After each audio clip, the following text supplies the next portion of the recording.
In this video, we're going to look at AI Optimize.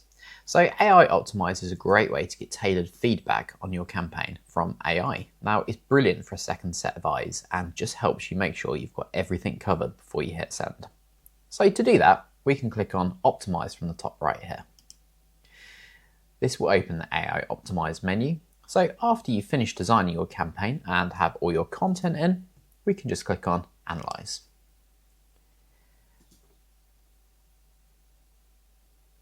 Okay, here we go. We can see we've got our tailored feedback starting to appear on the screen.